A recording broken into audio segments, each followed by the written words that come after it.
This portion of Lee Pitts Live is brought to you by Hodges University, educating the leaders of our community for over 20 years.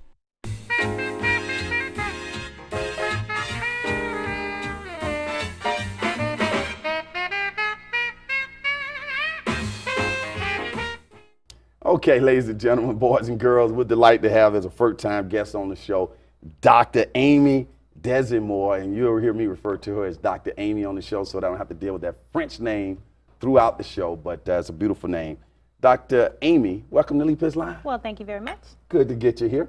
Assistant Superintendent, has that resonated with you now that you are an assistant superintendent? Is that something that you saw in your future when you started off? I know your dad is a great educator, but when you first started off, that was something you set your goals to rise as high as you possibly could?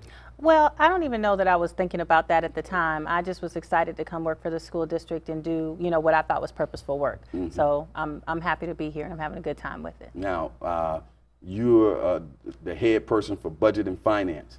That means that you're crunching a lot of numbers, on those spreadsheets and in detail. What prepared you in the background for that type of detail work? Well, had a higher education at the University of Florida. I got a master's of accounting from there.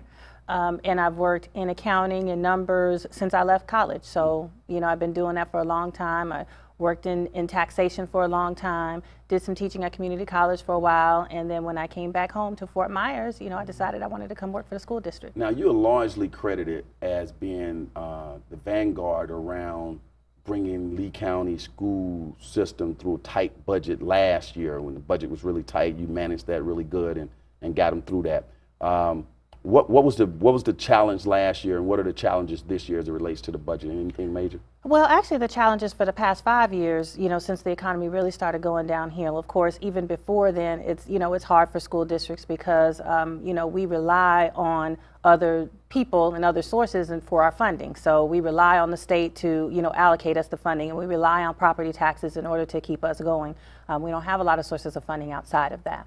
And so it was hard over the past 5 years because, as you know, when the economy took the big dip, and already it seems like there's never enough money to go around, then at the point in time where that economy took that dip, we had to determine, okay, it already seems like we don't have enough. Now we really have to determine what are our priorities, what are we going to do, because we're losing, millions and millions of dollars in a year. It's tough to cut $25 million to $30 million every year for 5 years. And what's your thought process when you go about making those critical decisions? Well, our thought process is it always has to be a group effort. It can't be the process of just one, so it's not just me or people in my department. It's a group effort. We bring a lot of people together and we determine, okay, what are our priorities? What are we really going to concentrate on? What do we want to keep intact? What's our goals for the year? And then we, develop our budget around that. Now, your direct boss, the superintendent of the Lee County school system, Dr. Nancy Graham, of course, she appeared on this show some months ago.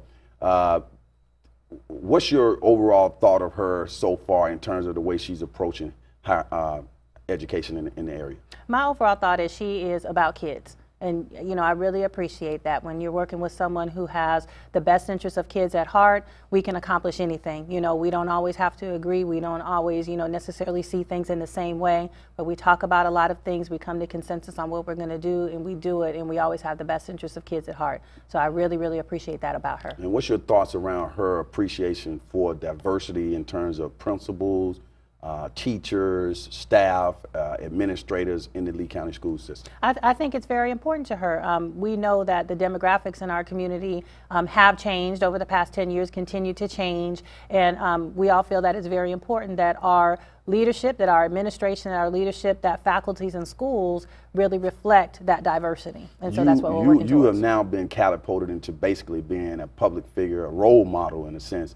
People looking at you, hey, you're the assistant superintendent for the Lee County School District, you African-American female. Do you feel an additional burden or an additional pride in being a role model?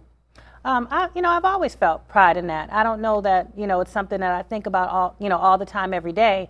I just try to always do the best that I can do to make sure that I reflect on my family well, that my mom and dad are proud of me, that my family, that my kids are proud of me, and that I'm doing the best job that I can for the school district because there's 86,000 kids out there and they're depending on us to do the right thing. Your daughter was a standout basketball player. Let's get a chance. I know you don't want to just plug one of your daughters, but say something about your kids. You seem to be really family oriented. I am. I have 4 children, 11th grade, 9th grade, 6th grade, and kindergarten. And they're all products of all in the Lee County school system right now, doing very well. My oldest daughter, who is a junior this year, she attends Dunbar High School, and she was on the state championship team in her freshman year. And of course, she's continued to play with them. And we're going to take another state championship this year. So just preparing you, make sure you prepare the spot on your show for them when they do that. Come on back. The Dunbar High School, I'm glad you mentioned that. Of course, I've had the principal here, the distinguished Carl Burnside. That school has a great reputation in terms of technology and so on, but it still seems to have difficulty attracting people to that school. Your daughter goes to that school. What do you have to say about the quality of the education there, and why don't we see more people lined up to go to Dunbar High School? I think the quality of education there is second to none. Now that's one thing I can say about the Lee County School District period. I feel like any school that anybody attends out there, we have great things going on in all of our schools. But specifically, as you ask about Dunbar High, they have awesome STEM program. They're implementing the IB program there this year. They've got the Project Lead the Way with the biomedical and engineering programs. So they're doing a lot of great things out there. I think one of the struggles that it has in terms of perception of where it's located, people feel like, it might not necessarily be the safest area, and it's had to deal, with that reputation for quite some time.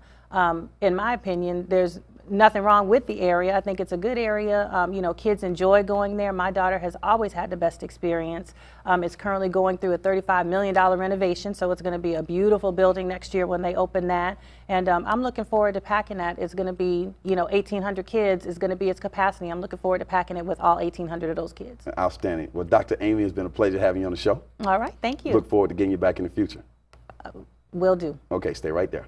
As the saying goes on this particular show, for those who say it can't be done, they're usually interrupted by those like Dr. Amy and all the fine people at the Lee County School System.